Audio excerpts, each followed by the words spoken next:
So, building I'm at, um, it's got a traditional two pipe system. So half of the build, well, I'll say 80% of the building is on a two pipe system. Two pipe system, what I mean is you got a chiller, you got a cooling tower, and you got two pipes. Uh, you got water going to air handlers, and you got water coming from air handlers, all connected in series, one after the other. Pipe goes to this unit, stems off, goes to the other unit, and it's all connected with two pipes, just two. So you can imagine how fun the middle seasons would be because you got what 42-degree water in the summertime. Then you boil that water up, and in my building, the boilers work like crazy. It should be like 120 something. Uh, Boiling that water for the wintertime to go through the same unit. And all the fan does, or the motor does in the HVAC is, or in the air handler is just blowing air over a coil that's full of water. So no refrigerant. So every 6 months, we have to do a biannual preventative maintenance on the cooling tower.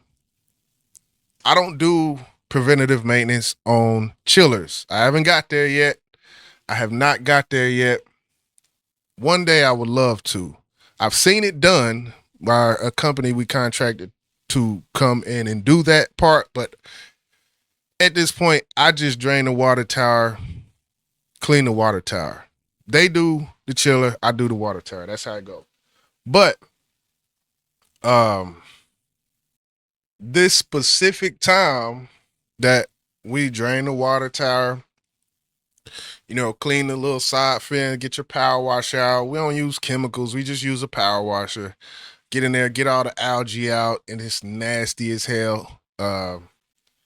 And just so if anybody watches, yes, you treat the water has to be treated. So there's a company called Intech that comes in. They treat the water to make it safe for us to enter the water tower because you can get what is it like laryngitis or something. Like it's bad to breathe in to get inside of a cooling tower that is not treated because of the chemicals that are put in it and just the amount of filth that is at the bottom of a cooling tower. But so do all that power wash the inside, get all the algae out, check the belts on the fan in the tower and all. They got 4 belts in there, so you just got to check the condition of the belts and whatnot since it is sitting outside all year long. Did all of that, man. And when you do this, you introduce air into the loop, the water loop, coming from the condenser pump to the water tower. You are introducing air into the loop. When you introduce air into the loop, that chiller will not start back up if there's too much air in that loop because that flow switch, that paddle in that flow switch has to make. What I mean by make, it has to engage. Like there's a switch on top of the pipe. It's a little box, and inside the pipe, the water, say the water's rushing this way. Water's rushing this way. If the pressure of water isn't running hard enough at a high enough PSI, and all of these things have a different setting where the different PSIs make them engage. If that paddle is getting water pushed on it and it's not enough pressure to make the paddle beep and send the signal to the chiller's never going to turn back on. So you can imagine we're a little bit late on our PM. So this is Texas. So if you do it in between each season, that's about 6 months.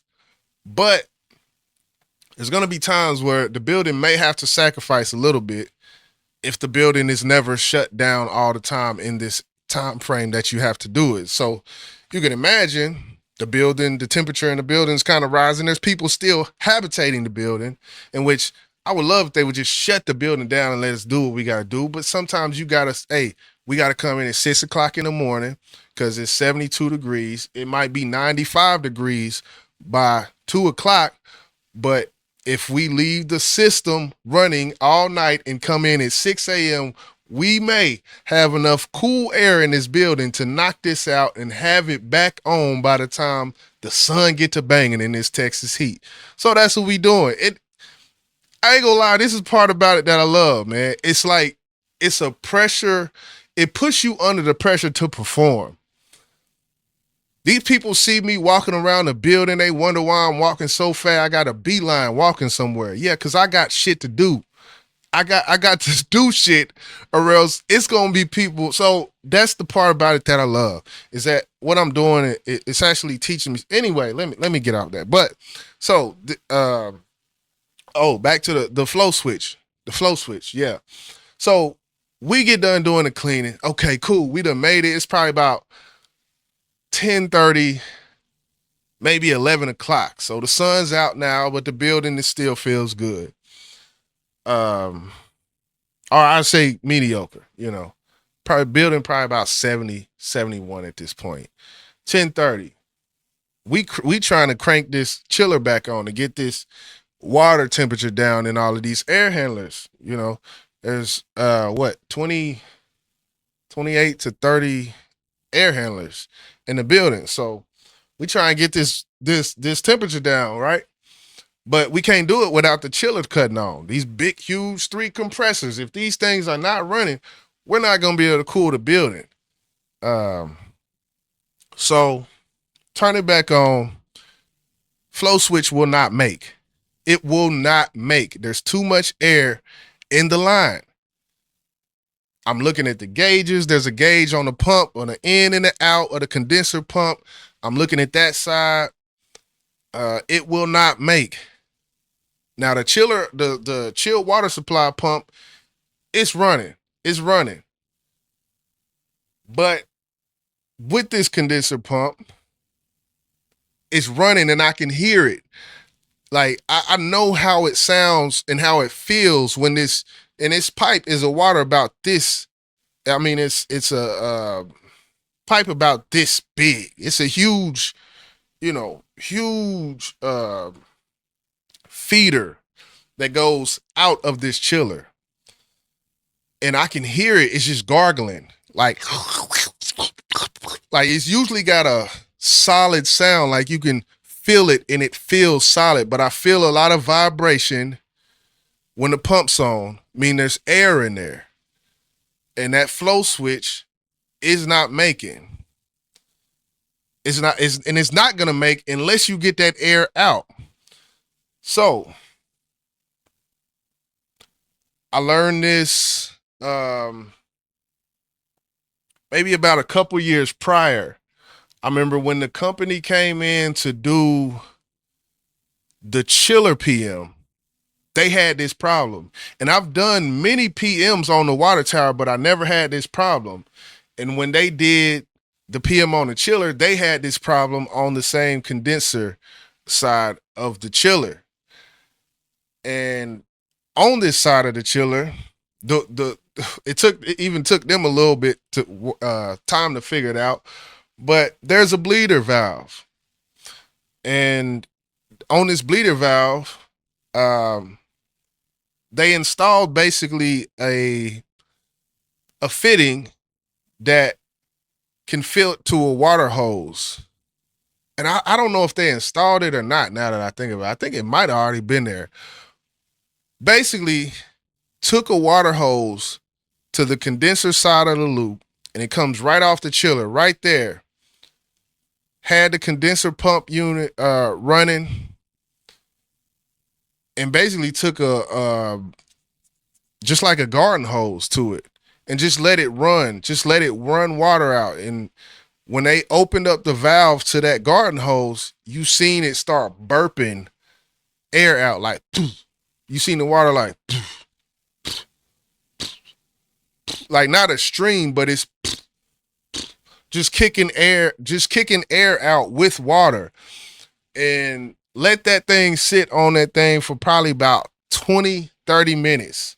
Just let it keep burping until the stream from the bleeder started to look a little more flowy. Like it's more flowing. There was less burping going on. 20, 30 minutes goes by, and I learned that from that. So when I did it by myself, with the guys that I'm over, it started to do the same thing. It started to stream out. But I'm saying this to say there's a lesson in every mistake. Even if you don't make the mistake or you're just sitting there watching, you're gonna learn something. So I guess to end that off, let it run. Seeing that it started to burp less air, close that valve on that bleeder valve and crank that chiller on. Chiller starts up. That was the best feeling. It was like, all this sweat over me, all of this water from me opening this, trying different things. I had tried, not dampers, but tried closing off butterfly valves and giving it 75%. And give this one 25%, give this one 75 to try to constrict that water inside of that. Hey, man, I love it, man. That's one thing, you know, I feel like I'm blessed to have a love for something that I get paid to do, and that translates to the work that I do. And people can see that. People can see that. There's a reason when it comes time for people to get raises, my raise is gonna be bigger every fucking time. Cause I do have a passion for what I do, and that translates, man. It translates to the people, to the tenants, to the people who habitate the building. They see it in the pep in your step. They see it in your attitude. They see the care that you take. And that's kind of the message I wanted to give out today, man. I know there's a lot of talking, but I could talk about this forever, man. I've been doing this close to 10 years now. So, starting off from just regular housekeeping and just facilities, just building, keeping the building clean. Did that for a year and a half, almost 2 years, and shit, they said, hey, we got an apprenticeship, man. We like how you work. And off to the races, man. And I'm still here. So love what I do. I'm gonna keep doing it though. Very appreciative, feel very blessed to be in my position, man. I just wanted to come up here and share a little bit with y'all. YJ. And I'm out, man.